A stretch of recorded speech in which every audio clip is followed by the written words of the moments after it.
Good evening, everybody. It's John here from Tutor to You. Welcome you along to yet another of our A-Level Economics Revision Blast sessions. And tonight we're looking at economic efficiency and economic welfare. Massive warm welcome to those of you joining us live and just having a look at my monitor down here. Welcome to you all. Please don't forget that as we go through the activities tonight, we'd love to see your responses, love to see and hear what you've got to say in terms of answers to the questions that we've got for you tonight. Just before we get into that though, and just before we welcome our two presenters tonight, a quick reminder to you all that if you are in desperate need of some support and help with revision for your A-Level in economics, then we have some workshops coming to a cinema screen not too far away from where you are. We're all of the details that you'll need to see in terms of where we are at and what we are doing are available on the Tutor to You website, tutor2u.net/workshops. Have a look to see if there's any that are nearby you. We would love to see you. We would love to see you live and see your responses to what we've got to say and what we've got to revise when we're out and about. Brilliant. Excellent stuff. Now, I'm joined tonight by two old hands at this game. Been doing these live streams since the very beginning when we started way back during the pandemic. We've got Ollie in the middle of the screen and Peter on the right-hand side. Good evening, both. Hello. Evening all. Right, I think that means that we're ready to get cracking. Shall I hand over to you guys? Let's do it. Here we go. Fantastic. Right. So I think one of the main things that we're gonna cover in this session are the different types of efficiencies, and I could almost guarantee you that these are going to come up in some form in your micro paper. So it's really, really important that you know the definitions of all of the types of efficiencies, as well as how they apply to different firms and different market structures. So we'll start with question one, which is which type of efficiency would a public welfare seeking broadcaster achieve if they are successful? So in the chat, have a go at this one. Is it static, productive, dynamic, or allocative efficiency?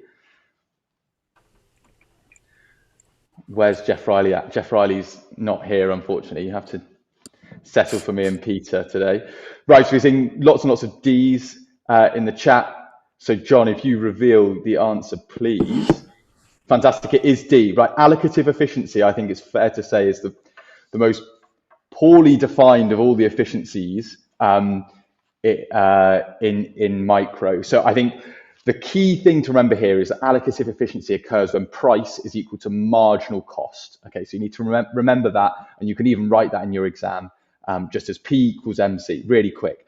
But basically, it means that every unit of the good that's valued up until the marginal cost is produced. So it's the societal sort of socially optimum amount of production. Everyone who values the good up to the amount that it costs to produce that last unit of good gets to consume it. In an externalities diagram, that's where marginal social benefit equals marginal social cost. Fantastic. Right, John, let's move on to the next one, if that's okay. Thank you. Question two, if a firm produces at the output where marginal cost equals average cost, which of these is true? Have a go.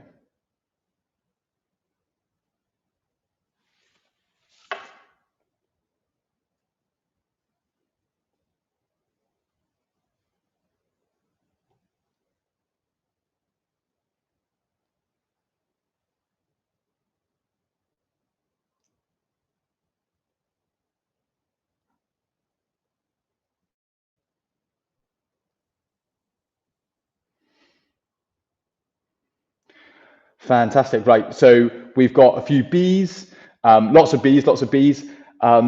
John, can we reveal the answer, please? Fantastic. It is B. So when we're at the bottom of the average cost curve, that means we're productively efficient. That means the firm is using all of its factor inputs really efficiently and making use of those scarce resources. Fantastic. Let's move on to question number three. The diagram below represents a profit maximizing monopolist. What is the shaded area representing? Have a go at this one.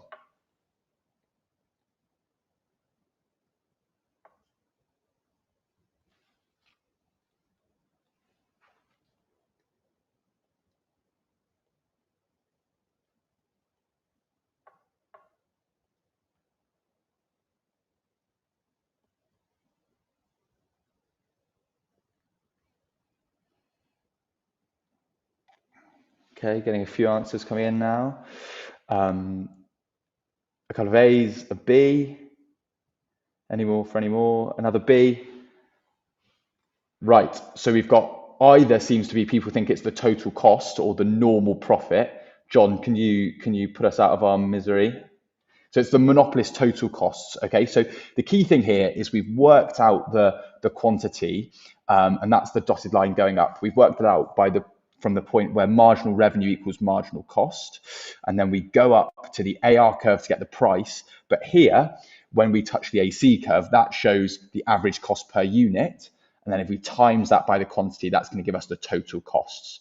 The supernormal profit would actually be the bit above that yellow box between the average cost and the average revenue. Times that by the quantity, and that gives you the supernormal profit. Fantastic. Should we move on? The last one, before we hand over to Peter. A cement manufacturing plant is dispersing dust particles into the air. If it's producing at output level Q1, this is an example of a what? Have a read through those.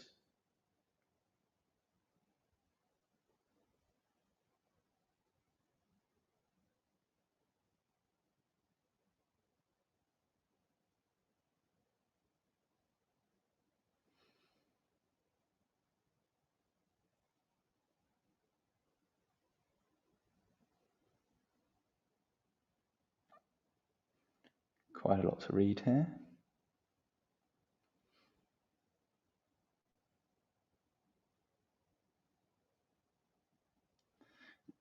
Good, got some answers coming in.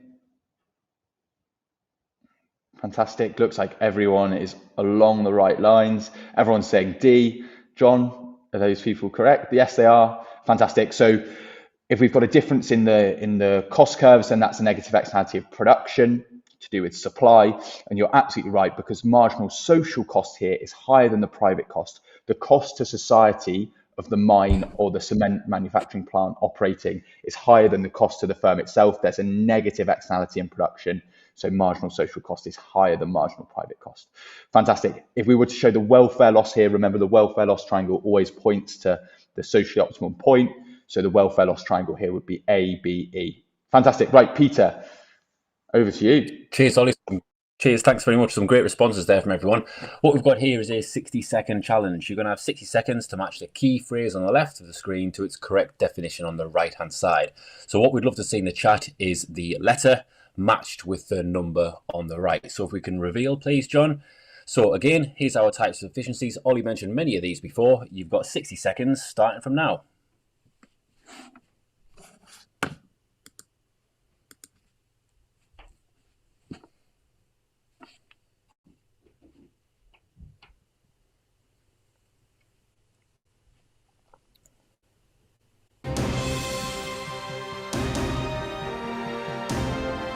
There's the music.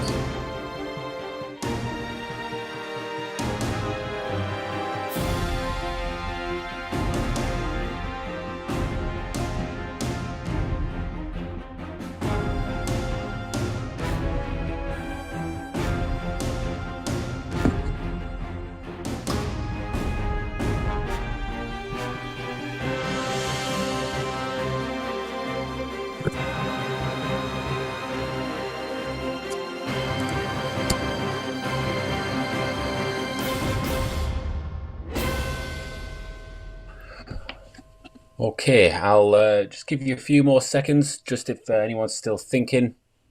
Any that you can match up, just go and pop them into the chat window. It doesn't matter if you haven't got them all. Apologies, I should have said that right at the beginning. So I think the Riddler is the first with a response there. That's great to see. And Bree, and one of them just gone off my screen there. This is my connection. But thank you, Alex and Shiman. Thank you very much. Strong level of engagement for this time of the evening.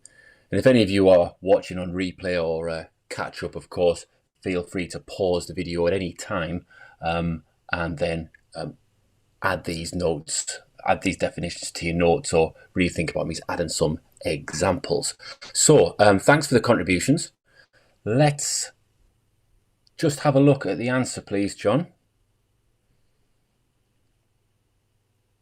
Okay, so I'm just going to spend just a second or so looking at the chat window and see what we've managed to match up. So the Riddler was the first one in there with A4, so we were correct there. Well done. There's a few more people said A4. Alex and Musab and Diana and Charlo, well done. So dynamic efficiency is the focus on changes in the choice available within the market when we're thinking about the quality or performance of various products or services.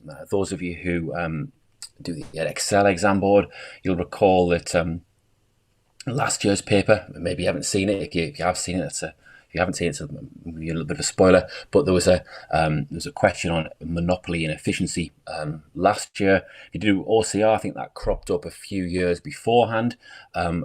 About monopolists being efficient, and many students use dynamic efficiency in their answers. Of course, we can also think about dynamic efficiency causing a reduction in average cost as firms are able to innovate. So great start there. Allocative efficiency, we should have got this one because Ollie explained this really clearly before. Stated when the market price is at equilibrium, so when supply is equal to demand, we've got a price that represents consumer tastes and preferences. Of course, Ollie did mention before that allocative efficiency occurs when price is equal to marginal cost. Productive efficiency, just taking a look through the chat responses. I think the majority of us have got this, which is great to see. Well done, folks. So a business in a market or industry reaches the lowest point on its average cost curve. Technical efficiency, some exam boards don't include this on their specifications, but if yours does, here's the definition on screen. Actually, if you don't study this, it's always a good one to just show that wider knowledge. It's how well and quickly a machine produces high quality goods. If we're now thinking about inefficiencies, X inefficiencies, sometimes called managerial slack, occurs when actual unit costs of production are higher than the costs we might see in a competitive market. You might be asked to explain some of the causes of that, maybe in a data response or an essay question. And the final point on here is static efficiency. And just looking through the responses, I think we've got this one as well. So really good effort, folks. That's concerned with the most efficient combination of resources at a given point in time. Well done, folks. Fantastic. Right. I just saw in the chat that someone asked, what's the difference between productive and X inefficiency? That's a fantastic question, and one that lots of people confuse. So all you need to remember is that productive efficiency is the specific point. There's only one point of productive efficiency, and that's at the lowest point on the average cost curve. So that's when the marginal cost curve goes through the bottom of the average cost curve. That's productive efficiency. X inefficiency can be at any quantity. So there is not just one quantity like productive efficiency, but it's whenever costs rise above the average cost curve. So if you aren't, if you're for any quantity, if you're not on the average cost curve, if your average cost for that unit is above what it would be in a competitive market, that's X inefficiency, and that can be at any output level, whereas productive efficiency is just at one. So hopefully that answered the question there. Fantastic. Right, let's move on to a bubble quiz. So for this one, you need to make sure that you choose which of the answers are correct. There might be none that are correct, there might be four, there might be anything in between. So let's move on to the first one, John, if that's okay. So, right, here we go. Test what you've just remembered of what I've just said. X inefficiency is a term used to describe. So just in the chat, which of those do you think are correct? Put the letters.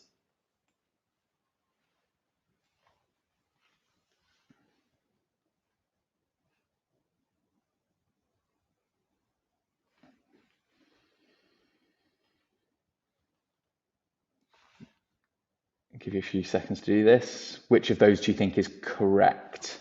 Which describes X inefficiency? Seeing lots of B's coming in. A few D's in there as well.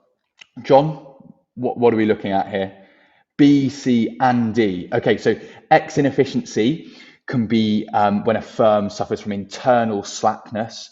So Peter mentioned sort of managerial slackness, where maybe costs are let rise out of control because there aren't competitive pressures. Inefficiencies arising in natural monopolies. So again, because firms don't need to be competitive because there's not there aren't many competing firms. They might let their costs rise, and a lack of technical efficiency where maybe machines aren't working as productively as they could. A classic example I use when talking about X and efficiency is the Google offices in London have a slide in them. And now lots of people would argue that the Google offices don't need a slide in them. Maybe that's because they've got so much supernormal profit and they know that they've got such a large market share in the search engine market that actually they can they don't need to keep their costs as low as they possibly can. So they build a slide or give their workers free meals or free childcare, that sort of stuff. Fantastic. Right, John, let's move on to the next one, if that's okay. Productive efficiency, here we go, another one, is likely to be increased when? So in the chat, which of those do you think is going to happen with productive efficiency, thinking about that definition?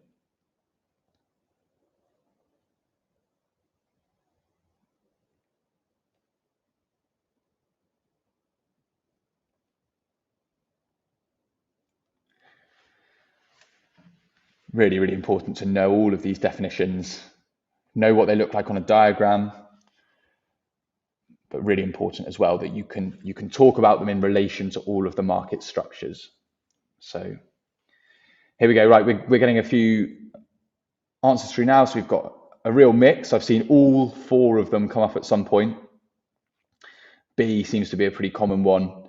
John, let's have a look. Fantastic. So we've got B and D here. So productive efficiency is likely to be increased when the level of investment increases. So if firms are spending more on improving the quality of their capital and things like that, they're likely to have lower unit costs and therefore likely to be more productively efficient. And the economy moves to a point on its PPF from inside. So PPFs, if you're ever on the PPF line, it means the economy is productively efficient. It means that they're using their resources as efficiently as possible. They're sort of working at productive capacity. So that's why it's B and D. Market supply and demand are in equilibrium. That would be allocative efficiency, as we spoke about earlier. Fantastic. Right, John, I think we've got one more of these. Which of these statements about producer surplus is correct? So a bit of reading to do here, but again, in the chat, which of those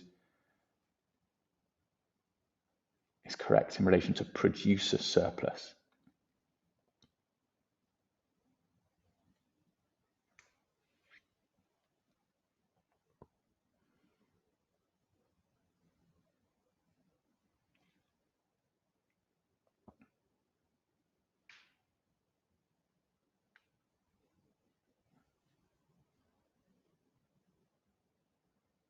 Fantastic. Seeing a few answers coming in now. Any more for any more? Seeing lots of B's and some D's. Good. All right, let's have a look, John. What do we think the answer is here? Okay, B, C, and D. So not many people said C. So let's have a look at C. Producer surplus is the difference between any point on the supply curve and the price that producers actually receive. So this is really important if we're thinking about producer surplus on a diagram. It's everywhere, the area above the supply curve and below the price. And what that means intuitively, what in a common sense sort of way, is if the supply curve is the producer's willingness to accept, so it's the lowest that they're willing to sell a product for, if they can actually sell it for more, then they're going to have be made better off. They're going to have a surplus there. If they would be willing to sell, I don't know, a milkshake for £1, but the market price is £3, there's £2 of surplus there. So you add up all the surplus for when they receive a price higher than their willingness to accept. So it's a measure of producer welfare, as consumer welfare is a measure of consumer welfare, and producer surplus is the benefit producers receive when they get a price higher than the one that they're willing to supply the good at. So C and D there are pretty similar in lots of ways. Fantastic. Right, we'll pass. Oh, with C, sorry, I'm just seeing what Alex has said. With C, I'm confused. Is it as it is only the points on the supply curve below the price, not above? So it's below the price, not above. If you're above the price, then that's going to be below the demand curve, and that's the point of consumer surplus. Fantastic. Right, Peter, over to you. Okay, cheers, Ollie. So the purpose of this activity is to try to develop some context with your answers. So we're using the term such as season, and so you can use the phrase such as when you're examples when you write an extended essay or completing a data response. So you can see a phrase on screen, and the phrase on screen that we've got is welfare loss will occur in big tech markets in the UK with some firms having monopoly power. Okay, can you shake some such as seasoning on that statement to make it contextual? And we'd love to see what you've got in terms of your ideas and thoughts in the chat window. So any ideas, what can you add to that statement to make it more contextual, relevant to big tech firms? So maybe, if you think of the acronym FANGS, how could we add a bit of context to this statement to show that we're thinking in an applied way? Give a couple of seconds to see if anyone has any examples.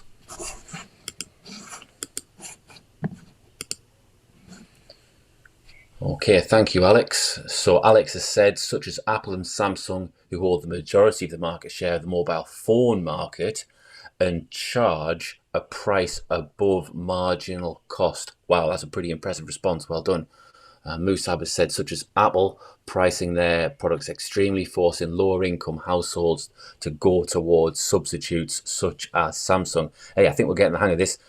Two pretty strong answers. Can we take a look at what we prepared earlier, John? So here it is. The such as seasoning is being shaked as we speak. Here's what we've got. So such as Google, Apple, Microsoft, and Amazon. In fact, I think some of your responses there that you gave were maybe better than ours, if I dare say it. But well done. That is really impressive. Here we've also got the Riddler contributing there with the deadweight welfare loss could be imposed on consumers from big tech markets with monopoly power, such as Apple, who minimise consumer surplus and maximise revenue. Very good. Well done. Let's take a look at the next one. We've got two more of these to go through. I'm going to change the context slightly. So despite higher prices, some welfare loss is avoided by importing fair trade agricultural goods. So some of you are bound to be on the development section of the course. Maybe you've finished fair trade crops up there. How can we shake some such as seasoning on this one? Again, think of possible agricultural items that would be imported from a UK context. Sorry, I should have added. So we've set the bar high with our previous one. Maybe 10 more seconds or so. Alex, thanks very much. Such as bananas and pineapples. Joe's gone for bananas.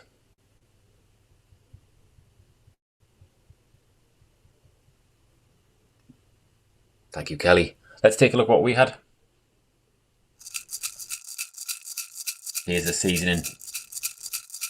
Nice and straightforward example, this one. We're just looking for examples in the context of agricultural produce, bananas, coffee, sugar, tea, and flowers. It's really important that when you are using this is a phrase to demonstrate application, be mindful of what is in your case study, because particularly if it's a development case study,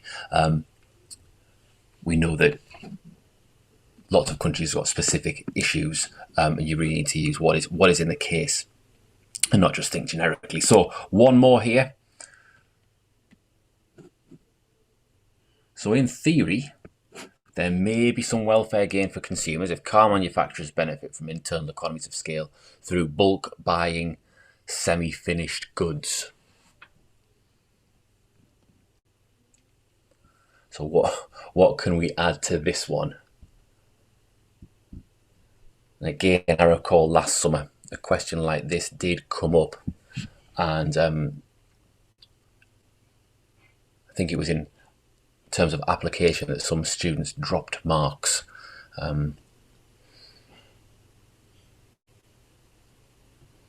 So car manufacturers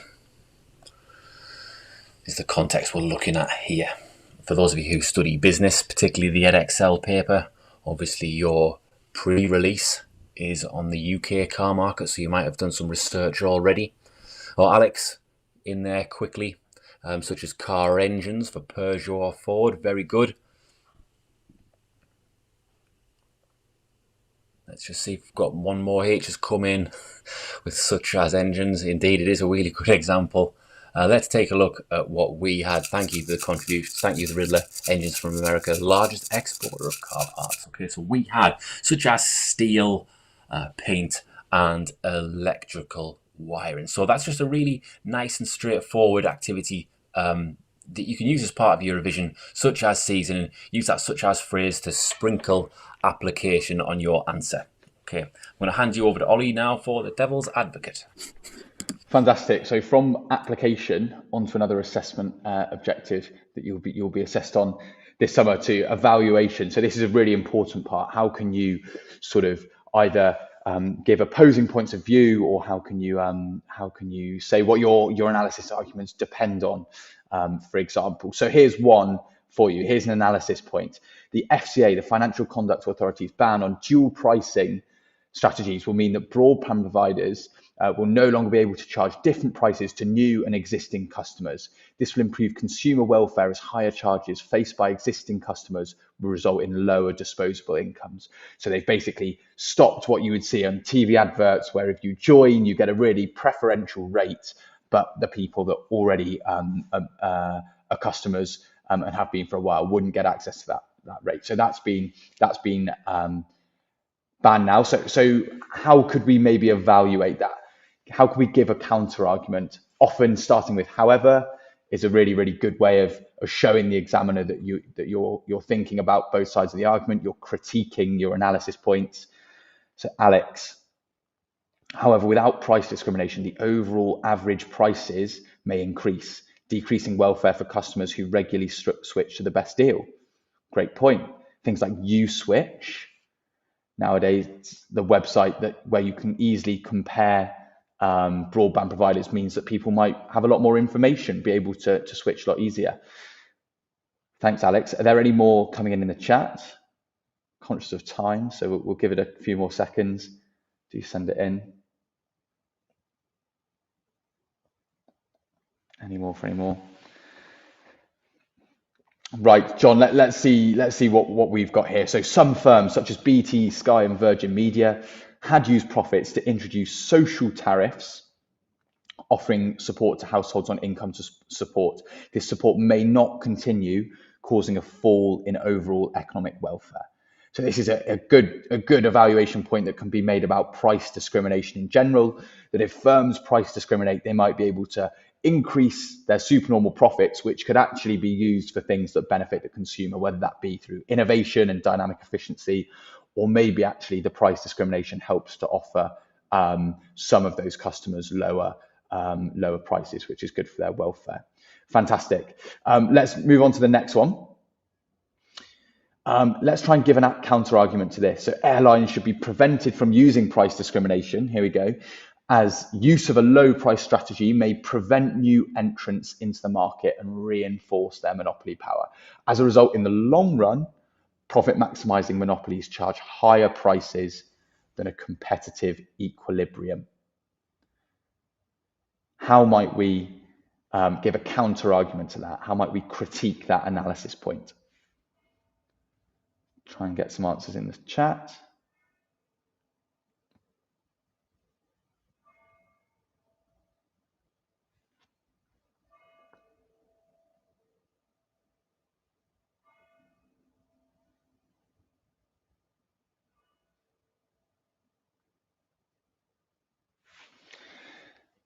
Here we go.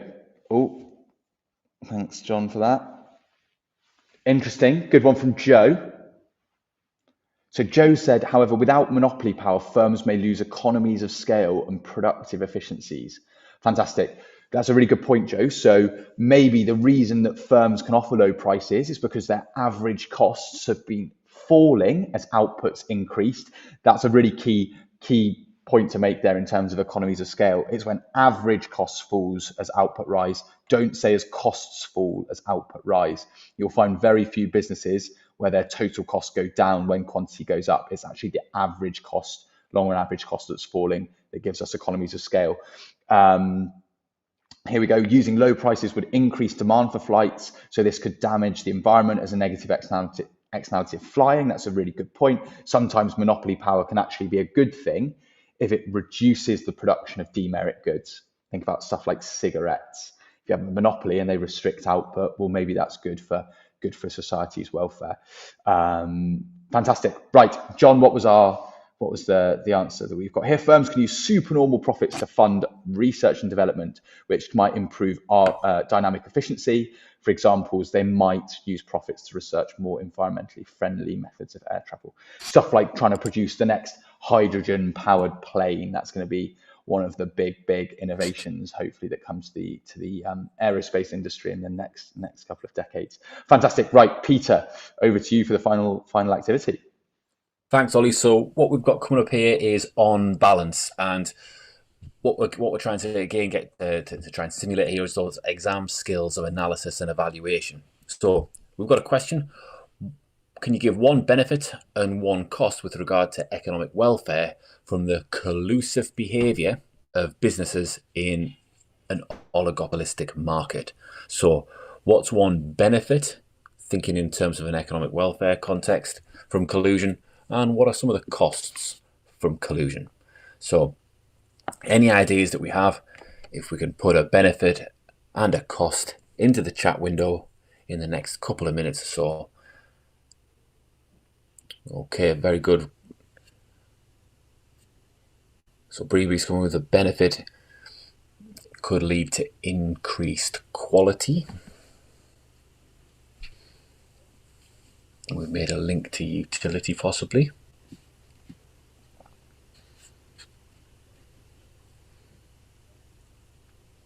I think any time that we're trying to reference consumer surplus, it's always important to think about prices.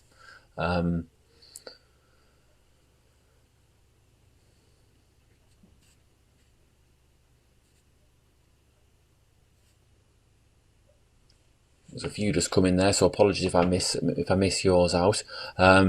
Could lead to prices being stable. Yeah. Think about which stakeholders, which agents might benefit from that. Can lead to supernormal profits. Prices increase, and therefore, what would be an impact of those supernormal profits? That's a good answer.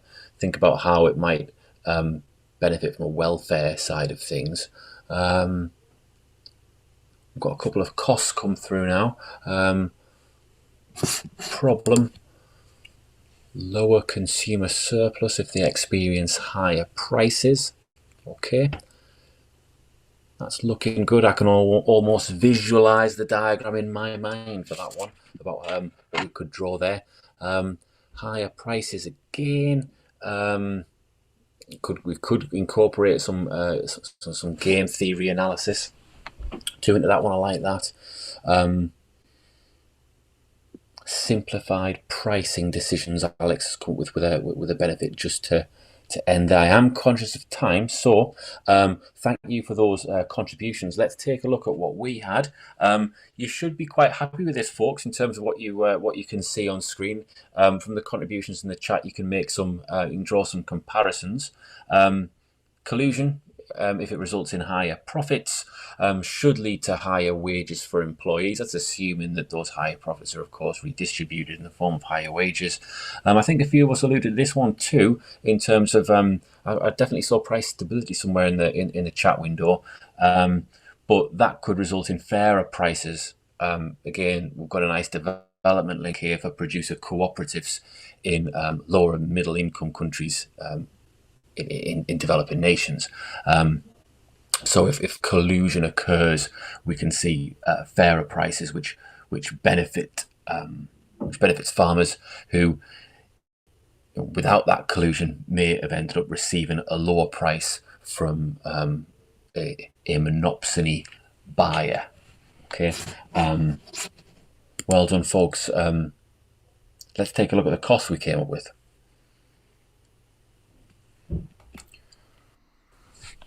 So again, we should be pleased with our responses here. Higher prices, a loss of consumer surplus as collusion results in a higher price being charged to what would have been if the market was a competitive one. And a loss of allocative efficiency. If you think right back to the start of our revision webinar this evening, the price being charged will be greater than the marginal cost of production. You can almost think about the monopoly versus perfect competition diagram in your mind here, that the monopolist, I know we've said oligopoly on screen, but if we think about monopoly or a price setter, the price that's going to be charged is going to be higher than that competitive equilibrium, and therefore we see a loss of allocative efficiency. So I think that's pretty much everything, isn't it, John? Really impressive answers from everyone in the chat there. Fantastic answers. Fantastic. I tell you what, since we've been starting this set of revision blasts in January, some of the responses have been absolutely superb, and tonight has been no different whatsoever. As always, quick shout out to those of you who responded, and again my list is very, very long, so I'll be as quick as I can. Alex was the first person to respond. I think Alex was the first person to respond to 3 out of the 5 multiple choice questions, so well done, Alex. Musab Shiman, the Riddler, one of our regular contributors, Charlie O'Brien, Mr. Hazur, Ibrahim Lucky, Hamburger, something like that, Moho, SML Texts, Joe, Diana, Tracy, Kelly, Zachariah, Ruben, and somebody called H at the end. Maybe it's somebody from Steps, I don't know. Wonderful, wonderful stuff from everybody as always. But of course, a massive, massive thank you both to Peter and to Ollie for their fantastic presentation and explanation of those tasks as we've been going through them. Quick reminder to everybody that the presentation we've been using tonight will be available to download almost immediately as soon as I've finished. I press the finish button in a few seconds' time. And of course, you can re-watch this entire video if you want some more help and support on understanding what we've been talking about tonight. Don't forget, of course, as well, what I said right back at the beginning about our live grade booster workshops coming up very, very soon, just in a few weeks' time. Talking about a few weeks' time, this time next week we are back for almost our final revision blast of this little series. We're going to be talking next week we've got Lisa and we've got Isabel, and for a second it's just gone out of my head what we're talking about. Labour economics next week. That's what we're talking about next. So we look forward to seeing you once again if you are going to join us then. Same time, same place. Thank you again to Peter. Thank you again to Ollie. Thank you to everybody who contributed. And we'll see you again very, very soon. Bye now. Thank you. See ya.